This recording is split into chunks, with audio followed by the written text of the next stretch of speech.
1 करोड़ तुमको दे देता हूं। इस देश में कोई नहीं पूछता कि आप एक बार विधायक बने थे, 30 साल से आप कैसे घूम रहे हैं इस पजेरों में, हर साल गाड़ी कैसे बदल जाती है, ऐसा कौन सा महान काम आपने किया है, ऐसी कौन सी यूरेनियम की खदान मिल गई है आपको कि पूरे विश्व में बेच रहे हैं आप। ये सदा ऐसे ही चलेंगे। इनके प्रति गुस्सा करिए, नफरत करिए, बदलते रहिए, किसी पार्टी के हो जाइए, किसी के मत होइए, लेकिन मूल जिम्मेदारी आपकी है इस देश की आत्मा को बचाना, इस देश के मन को बचाना। वो जो मन था जो गांव की लड़की को अपनी लड़की मानता था, वो जो मन था कि जो चींटी को आटा खिलाता था, वो जो मन था कि जिसके दरवाजे पर आकर गाय सिर मारती थी और खाना बनाती हुई आपकी मां कहती थी लाली गैया आ गई जरा रोटी दिया, वो मन कहां चला गया। वो थोड़ा बहुत बचा है तो फेसबुक पे पड़ा है, नेकी कर फेसबुक पे डाल, अपने कस्बों में करें।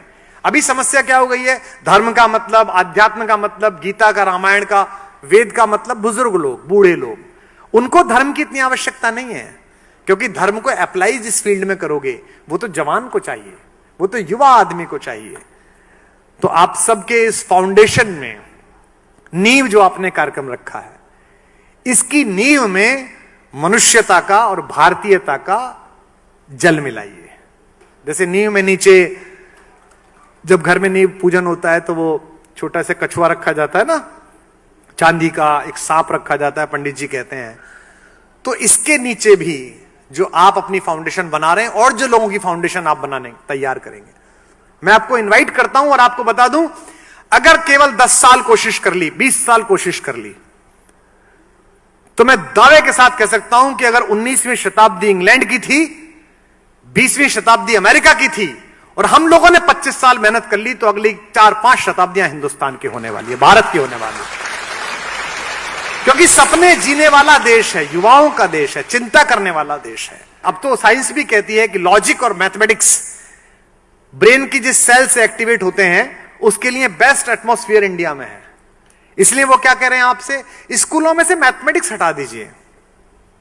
मैं एक सूचना आपको और दे दूं चलते चलते, अभी मैंने पहली क्लास से लेके 8वीं क्लास तक की हिंदी की किताब लिखी, तो कुछ ज्ञानियों ने मुझे कहा कि आपने 8 किताबें लिखी, इतनी मेहनत करी क्यों की, इससे तो आप कोई और किताब लिखते, रॉयल्टी में 5 करोड़ 10 करोड़ रुपए मिलते, इसमें तो कुछ मिलेगा नहीं, स्कूलों में भेजेंगे इनको।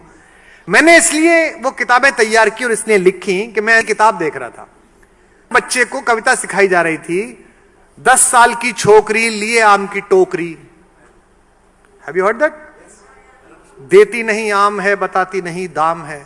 एक छोटे बच्चे को आप सिखा रहे हैं कि लड़की को छोकरी कहा जाता है।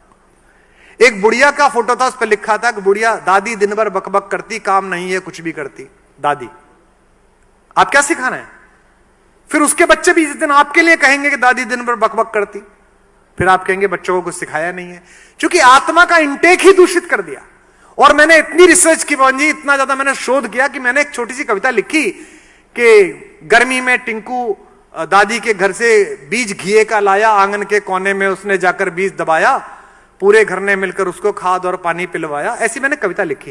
रात को सोचे सोचते मैंने सोचा ये तो गलत लिख दिया, दादी कैसे लिख दिया।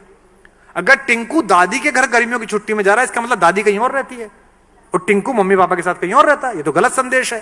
तो फिर मैंने उसको सही करवाया कि छुट्टी में नानी के घर से, क्योंकि नानी तो फिर भी मामा के साथ रह लेगी, दादी तो बाप के साथ रहनी चाहिए। अगर दादी बाप के साथ नहीं रहती फिर कैसा घर है।